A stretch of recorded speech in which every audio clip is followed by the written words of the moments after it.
The offseason is off to a bang with lots of changes coming to the Sun Devils football program. We're going to recap them for you on this edition of the Locked On Sun Devils podcast. You are Locked On Sun Devils, your daily podcast on the Arizona State Sun Devils, part of the Locked On Podcast Network, your team every day.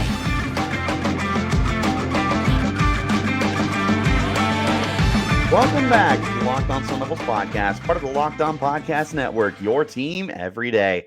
My name is Richie Bradshaw, and I will be your guide for everything Arizona State Sun Devils. Thanks as always for tuning in and making us your first listen of the day. And of course, a shout out to my everydayers who are here every day. Wherever you're getting your podcast, hit like, subscribe, and turn on those notifications so you get an update whenever we post new content. Of course, you can stay in touch with that content by following me on Twitter. You can find me at RichieBrats36 and the podcast as well at LO_Sun Devils. Today's episode is brought to you by Prize Picks. Go to prizepicks.com/LockedOnCollege and use the promo code LockedOnCollege for a first deposit match up to $100. Daily fantasy sports made easy. All right, so we got to go ahead and get right into this because we're off to a bang. Just within the last few hours, the Sun Devils have made a drastic change to their team, and they have seen drastic changes to their team. We're going to go ahead and start off with the change in the coaching staff before we talk about some of the big transfers that are going on with this football team. So we'll go ahead and start with the coaching change. And that, of course, if you have not seen, is offensive coordinator Beau Baldwin is not expected to be returning to the staff for the 2024 season. Here's how I feel. I really like Beau as an individual. He seemed like a very genuine guy, somebody who obviously was very pivotal to getting the culture set up. I think he was somebody who came in and expected these guys to come out and be excellent. You know, he held them to a high standard. He was someone who was very intricate in the way that he went about how he attacked the offseason. He knew what his plan was. He knew how he wanted to execute. I think he was a very smart guy. He's certainly not done coaching, not by a long shot. I expect him to get picked up pretty quickly, no matter what level it is. It's a very smart offensive mind. Very much have a lot of respect for him. But with that being said, it, for all accounts and purposes, was a bit of a failure at Arizona State. And when I say failure, first of all, we're going to put it in quotes, failure at Arizona State. When I say that, I am specifically talking about the play calling individual. We're isolating the play calling here because the bottom line is, as a whole, he did a lot of good for your program. I truly believe that. And I think that Beau was a very important piece to getting Kenny Dillingham on the right track. He was somebody that was a veteran. He had head coaching experience at Cal Poly, somebody who really just epitomized what it meant to be a leader. But from a play calling standpoint, it did not work out. Look at the first 3 weeks of the year for the Sun Devils against Southern Utah, against Oklahoma State, and against Fresno State. They were not pretty games. You got one win out of it against Southern Utah, 24-21 final, and you can look at the 21 points that the defense surrendered and say, or you know what? It was 14 points. There was a pick six or a scoop and score, something like that. So you look at what the defense surrendered, and you can say, oh, well, the defense is what kept them in the game. No, it's not at all. Because you look back on that game and you see how many drives stalled out, how many 3-and-outs the team had. They were not moving the ball efficiently. They couldn't get it done on the ground. They couldn't get it done through the air. In fact, one of your big plays was a 4th down touchdown pass from Rashada to Xavier Guillory. That was really the only explosive play that you had in that game. Otherwise, it was one of the most forgettable games the Sun Devils have ever had to open up their season. It was not a fun game. And a huge part of the reason for that was the play calling. It was very dry. There was not any exotic nature to the way you were going out with it. And it was so beyond predictable that Southern Utah, who, with no offense to Southern Utah, is a much less talented football team than Arizona State, they should not have been in that game. Just call it as it is, man. Like, there was no reason for Southern Utah to be able to only lose by 3 points. And the biggest reason for that is because the offense just could not do anything. There was a lot that was going wrong in that game. And one of the key parts of that was the play calling. And that bled into the next two games. Look at Oklahoma State. That was a very winnable game. And the Cowboys are going to the Big 12 championship. You could have pulled off a win against the Cowboys if you had better offensive play calling. I believe that in my heart of hearts. There was so many missed opportunities. And like, the Cowboys defense is quality. Like, it's definitely not like the most beatable unit in the world, but it was nonetheless a team that you should have been able to take care of, and you just didn't. And then the Fresno State game, you were shut out. It was beyond embarrassing. That was one of the worst losses of the last 5 or 10 years for the Sun Devils. That sucked. That really sucked to watch.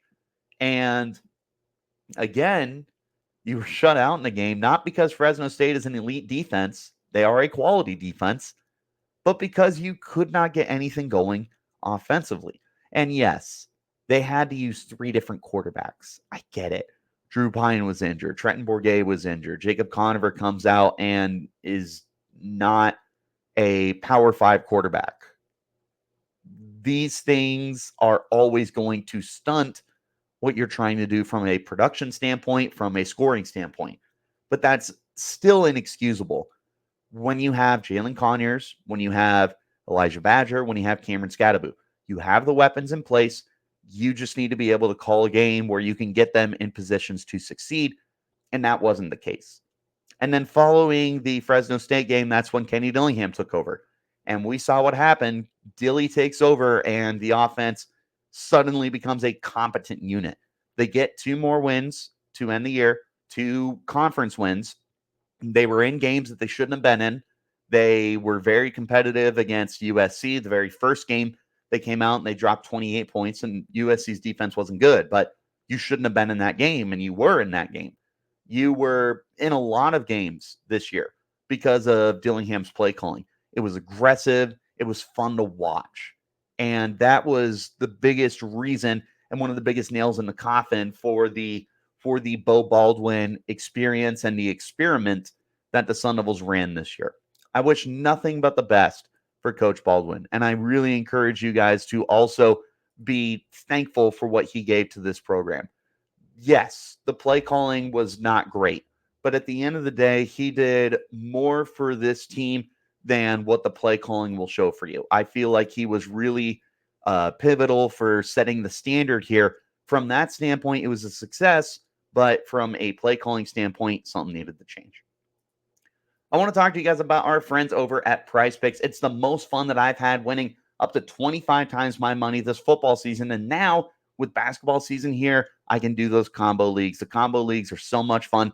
You can take 2 or more players, pick more or less on their projected stats, place your entry, and go to the specials league, the league that is specifically created for those combo projections. That's 2 or more players from different sports or leagues. An example, LeBron James plus Travis Kelce at a 10.5 combo of 3 points made and receptions. And of course, if you want to play alongside some of Prize Picks' favorite players like rapper Meek Mill or comedian Andrew Schultz, you can. You can find them in the community plays under the promos tab of the app and view their entries of some of the biggest names in the Prize Picks community every week. Prize Picks also offers a reboot policy so that your entries stay in play even if one of your players gets injured. For football and basketball games, if you have a player who exits in the first half and doesn't return in the second, that player gets rebooted. Prize Picks is the only daily fantasy sports platform with an insurance policy. And of course, there's quick withdrawals, easy gameplay, and an enormous selection of players and stat types. It's what makes Prize Picks the #1 daily fantasy sports app. So go to prizepicks.com/lockedoncollege and use the code LOCKEDONCollege for a first deposit match up to $100. Again, Go to prizepicks.com/lockedoncollege and use the code lockedoncollege for a first deposit match up to $100. Prize Picks, daily fantasy sports made easy. I want to plug in for you guys the brand new 24/7 streaming channel on YouTube. Locked On Sports Today is here, covering you 24/7, the top sports stories of the day with local experts of Locked On, plus our national shows covering every league. Go to Locked On Sports Today on YouTube and subscribe to the first ever national sports 24/7 streaming channel. Back into our conversation and taking a look at the next piece of big news. And this is the biggest one, by far the biggest one. And that's that Jalin Conyers, star tight end for Arizona State, has entered the transfer portal. This was a surprise, but not a surprise kind of thing. If you were kind of in the dark on the whole situation, then yeah, you were probably taken by surprise.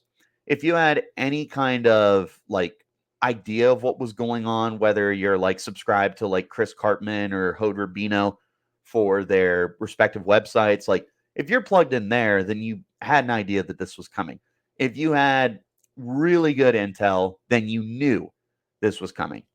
So I feel like this is kind of right in the middle for the people who had no idea and the people who had somewhat of an idea. Because if you 100% knew, you're probably not listening to this podcast. This was, I'm right in the middle, I suppose.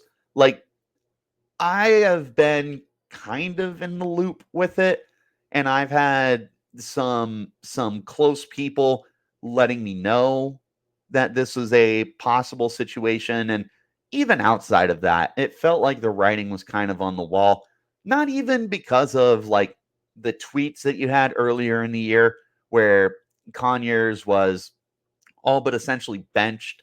I think it was the Colorado game. And yeah, it was the Colorado game because that was right before the bye week. Bye week was right in the middle of the season where he had one target in the game. He wasn't on the field very much. And he had his tweet kind of complaining about his role in the team before deleting the tweet. I don't think that has anything to do with it because you saw for the rest of the year that he was very heavily involved in the offense, both in the Hellcat package and catching the ball as well. He was involved. So I don't think it's an involvement thing here. I think this is just a looking for a better situation for himself. And let me explain what that could mean. The biggest part, of course, right, wrong, or indifferent, people, so you can feel a certain way and it doesn't matter. It's NIL. It truly is NIL. So much of today's college sports are driven by NIL. I know there's going to be so many of you that are tired of hearing about it, and I get it. I truly do. Because even for me, there's times where it gets really upsetting and really frustrating when you start losing good football players to NIL opportunities. But the fact of the matter is that these kids are looking to make a little bit of cash. Me personally, I'm here for it. I really like the idea of NIL. With that being said, yes, there needs to be a more concrete situation and not situation, standard that comes with NIL because you're starting to get to a point where teams are buying players. And I don't like that. I don't like buying players. But I do like the opportunity for these kids to make a little bit of money because football is a very punishing sport and it could be over like that. You could take one bad hit to the knee and suddenly a player who was destined to be a first round pick no longer has that opportunity. We've seen it with guys like Marcus Lattimore, not Marshawn. Marcus Lattimore. Dude was looking like a top 10 talent out of South Carolina. 2 bad knee injuries cost him everything. NIL opportunities, he would have had that chance to make some money. I'm truly here for it. And again, you don't have to be here for it, but it's here to stay. That's the bottom line. Arizona State, looping it back into here, does not have great NIL opportunities. And we've seen guys leave that were pivotal. The biggest example is Jayden Daniels. Left for NIL opportunities at LSU. He obviously was placed in a much better situation, period, with Brian Kelly being his his head coach and having the whole situation with the quarterback coach kind of figured out there. he got it figured out. But like Johnny Wilson left to Florida State to be able to have NIL opportunities. Ricky Pearsall left for Florida to have NIL opportunities. Omar Norman Lott left Arizona State to go to Tennessee for NIL opportunities. It's something that happens. And I got news for you. We're not done with it yet. We're going to have some more guys leave this offseason. And I have a feeling it's going to be some big names that are going to end up leaving for NIL opportunities. Jalin Conyers, more than likely, is looking at something like an NIL opportunity. But let's say it's not an NIL opportunity. What else could it be? Well, could be a situation for him to really audition himself for the next level. The NFL is going to be looking at a guy like Jalin Conyers, who's built like a 6'4", 260-pound tight end, but moves like a ballerina out there, who's got good ability to create after the catch or with the ball in his hands, period. He looks like he could be a next level player. Is Arizona State the program to develop him? If you ask me, absolutely, especially with Kenny Dillingham. But he could be looking at another school that maybe has another opportunity for him. And I don't even want to speculate because I don't know what that could look like. It could be in Notre Dame. It could be Alabama. It could be Texas. We also just don't know what teams or programs are going to be in on him. It could be a very blue blood program, but it also might not be. So this is a little bit of a gamble that Jalin is taking for himself, but I feel like for the situation that he's in, it's a quote-unquote necessary gamble for him. If he's able to get to a bigger school where he can audition himself and where he can play for a more established coaching staff or maybe some better talent on the offensive side of the football, like, power to him. He's just doing what's best for him. I have no grudge or ill will towards Jalin Conyers. I truly hope you guys are there too. But again, it's understandable if you're not, because so many people are kind of tied into the loyalty aspect of college football. To a certain extent, I am too. But it's just the name of the game at this point. It's modern college football, and I don't know 100% for sure what the legitimate concrete situation that has befallen Arizona State to where Jalin Conyers is transferring from the program. If I had to guess, it'd be either NIL or just auditioning himself. But the bottom line, he is leaving the program, looking for a new horizon, and I hope wherever he lands up that he's able to find success. Guys, I want to talk to you about our friends over at LinkedIn Jobs now, especially for my small business owners, because when you're hiring for your small business, you want to have as many top-tier candidates as possible to interview. That's why you have to check out LinkedIn Jobs. LinkedIn Jobs has the tools to find the right professionals for your team faster and for free. Of course, as a small business owner, you know the importance of having those quality candidates to interview and how easy LinkedIn Jobs makes it to find them. Let me tell you. LinkedIn Jobs isn't just another job board. LinkedIn has a vast network of more than 1 billion professionals, which makes it the best place to hire. Hiring isn't easy when you have that many qualified candidates, or hiring is easy when you have that many qualified candidates. So easy, in fact, that 86% of small businesses get a qualified candidate within 24 hours. LinkedIn knows that small businesses are wearing so many hats and might not have the time or resources to hire. But thankfully, with LinkedIn, the process is intuitive, quick, and easy. They even just launched a new feature that helps you write your job descriptions and makes the process even easier and quicker. Post your job for free at linkedin.com/lockedoncollege. Again, that's linkedin.com/lockedoncollege to post your job for free. Terms and conditions apply.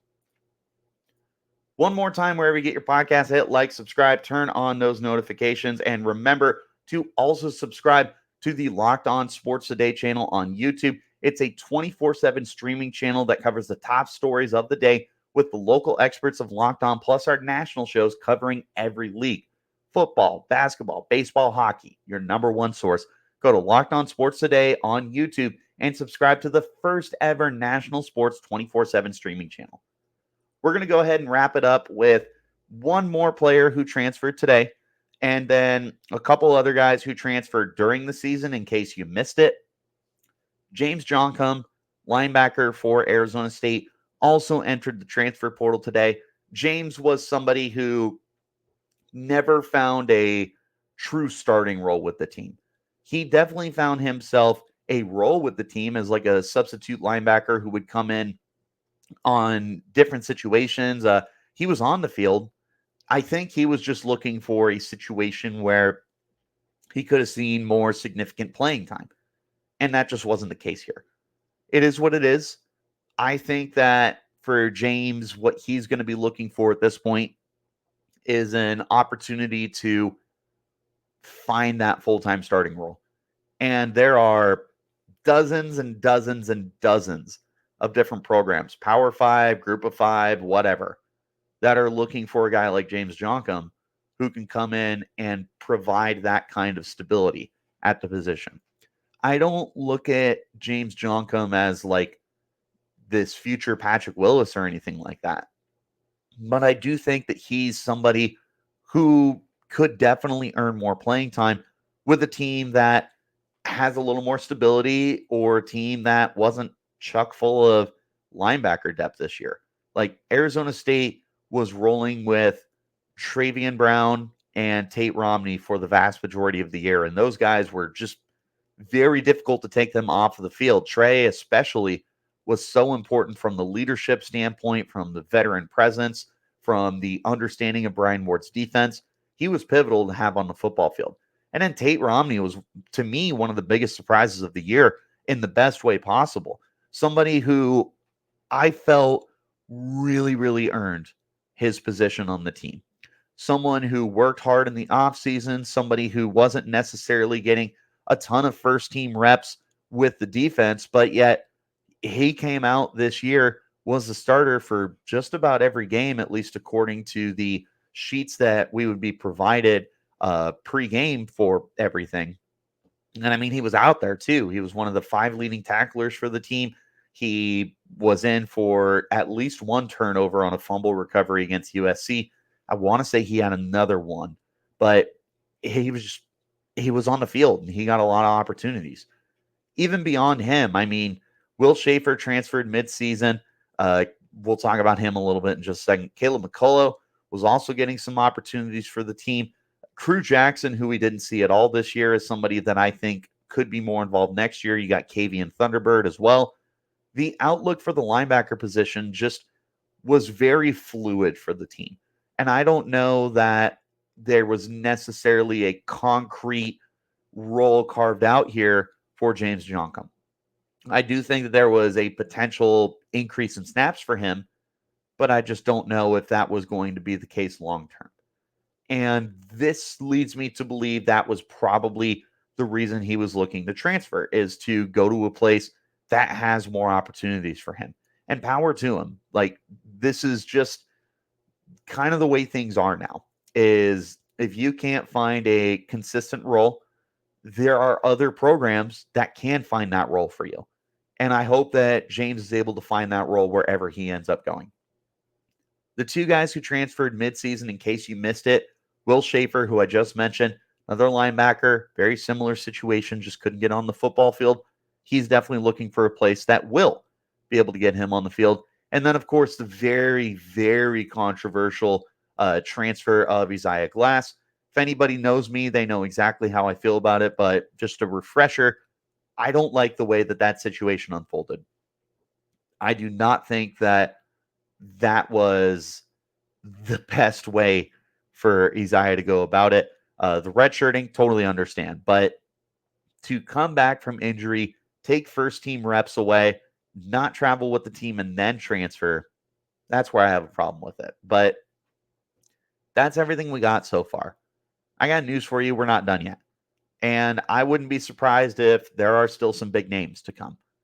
I don't even want to speculate because I just don't want to start anything, especially when I don't have concrete sources of my own. So we'll wait and see. I encourage you guys to stay in touch with this podcast, though, because as soon as I get the information, I relay it back to you guys. So wherever you're getting your podcast, hit like, subscribe. turn on notifications so you get an update whenever we post new content. Of course, you can stay in touch with that content by following me and the podcast on Twitter. You can find me at Richie Brads36 and the podcast at LO_Sun Devils. I appreciate you guys for tuning in. Remember, I am always here, always available to keep you guys in touch with everything going on. We'll be keeping in touch with basketball as the season goes on. And of course, with all the breaking news, including the transfer portal opening up on Monday, I will be your number one source. I'll see you guys next time. Till then, you keep it locked right here on Locked On Sun Devils.